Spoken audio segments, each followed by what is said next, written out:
how to install a backup camera in a Kubota SVL series loader. The loader you're looking at here is an SVL 95, and what we're installing here is a Terra CM-40 camera. We chose the CM-40 camera just because of this style of bracket. It's going to allow us to get it up over the door. What you'll find in the basic kit is a 7-inch monitor with this style of bracket, an extension cable going back to a fuse with a ground wire. There's also a backup wire. You would only ever connect this wire if you wanted the cameras to be momentary, where you want to just have the camera come on or go off as you're backing up. In this case, we want it on all the time. Here's my camera. I've installed the magnets on the bottom. This is going to make it easier for me to install it. I've also got the cable set here. This is the extension cable that's going to go from the monitor out to the camera.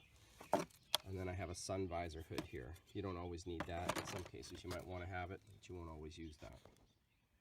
It's always a good idea to hook it up to power first, just to check it. In this case, what I've done is just use one of my battery packs here. I've got it installed. You can see the monitor is actually working here. Okay, that's a good sign. Now that makes it easy for me to install it and not have any issues. So what I've done is I've preset where I want to put this. I just look up just above there's a rail just above the door, and I'm just going to put the camera in like this. And I'm going to use the Tech screws to hold it in place, and then I'll set up the angle that I want it at. So now I've placed my monitor here. Now what I'm going to do is later on I will come back with a rat tail file, and I'm going to open up this slot a little bit more so I can get the monitor up as high as possible up against the frame here, so that this frame doesn't come by and touch it when it's up. Now what I'm going to do is over here on the side there is a black wire and a green wire. The black is ground and the green wire is switched power. So I'm going to take that, and that's what I'm going to use to actually run my monitor and my camera system. And then So I've just installed my power and my ground here, just using a couple of wire splices right on this main harness. Now I'm just going to tape back the green wire because I'm not going to use it, and I'm going to tie wrap up all the excess cord here, and then run my main cable back to my monitor, or back to my camera.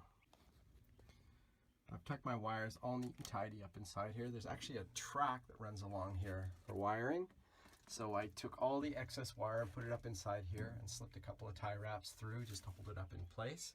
What I want to do is protect all my wiring from this door, because the door is going to be going up and down. You never want to have one of the wires slip down and get in the way. So now with that, I'm going to take my ends here, or one of my ends, and I'm going to run my extension cable down the back of the cab and out through the ROPS and over to the back so that we can connect the camera up. We're going to have to flip the cab up out of the way. So we have to undo this bolt here and this bolt here. I've already removed them, and that way we can flip the cab up and get access to the underside so that we can run the cabling. I've made the connection here for my main cable going to my camera. I've run it through this cable track all the way down the back here, and there's a little grommet right there where the main harness goes down. I just used a screwdriver and I just pried that open a little bit, and I pushed my cable down through there, or my cable end. Now what I'm going to do is I'm going to lift the ROPS up, I'll feed it through and finish it off, and I can actually use this position here to store my excess cable. When it's all done, I can pull it up inside here, wrap it all up, and just put it down in this hole.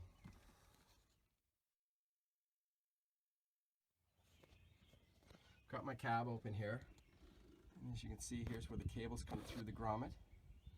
Okay, and it's dropped down into the engine compartment just perfectly. So now what I'm going to do is I'm just going to feed it back through this area here, making sure that I'm tie wrapping it up so it stays out of the way of the engine, and then I'll get it out the back here. Okay, I've just fished the wire through. I didn't use any special tools, I just pushed it through along the side here. I'm going to tie wrap it up along here. I'm going to run it along this cable stay here and just loop it back down around and hook it onto my camera. And then I'll pull up any of the loose ends here and I'll be finished. Here comes one of the easiest parts of this camera installation, actually placing the camera. We use magnets, and I'll adjust it accordingly. for what I want to see behind the machine. But we put magnets on here so that if it gets hit by anything, it'll just move. It won't tear anything apart. It won't break the bracket. It'll just move, and you'll know that something's been hit because you'll be able to see it inside, and it just makes things a lot easier and makes your placement a lot easier. If I don't like that position, I can put it up on top. If I need a temporary position somewhere else for some reason, I can move it around. So it just makes things much easier for me to be able to use this. We use a very powerful magnet system on here. They won't rust, they won't break. They'll last for basically forever, and you can move them to wherever you need to have them. So we think this is a great solution for this. Here's the excess cable. Now I'm going to pull that up into the cab. One thing I wanted to point out before I close this up was that when you lift the cab up, make sure that this locks in place so that it doesn't come down on your head when you're climbing around inside here. So when you push it up, it's going to click like that. Now it's locked in place. And then when you want to relieve it and you want to pull it down, just pull this back, pull this thing back here, and then lower the cab back down.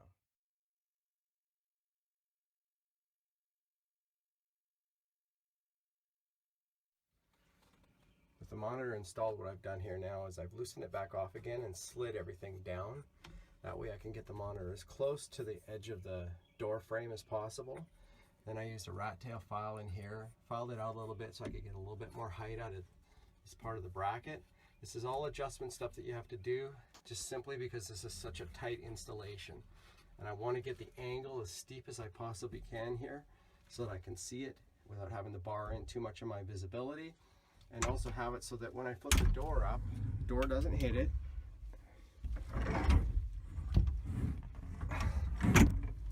And I can still see something with the door up. I'm still able to use the camera. Yes, there's a bar going through the middle of it, but that's about as good as we're going to get in this type of installation. At least the camera's out of the way, it's safe, I've got pretty good visibility, and it's usable. Well, let's have a look at what it's like to look through this camera.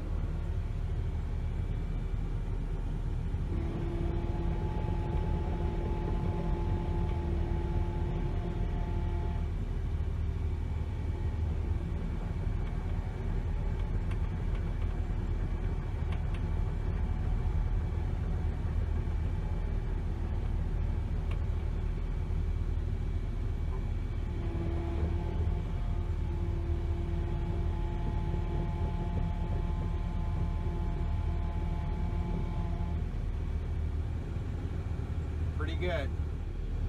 Here's what the camera looks like inside.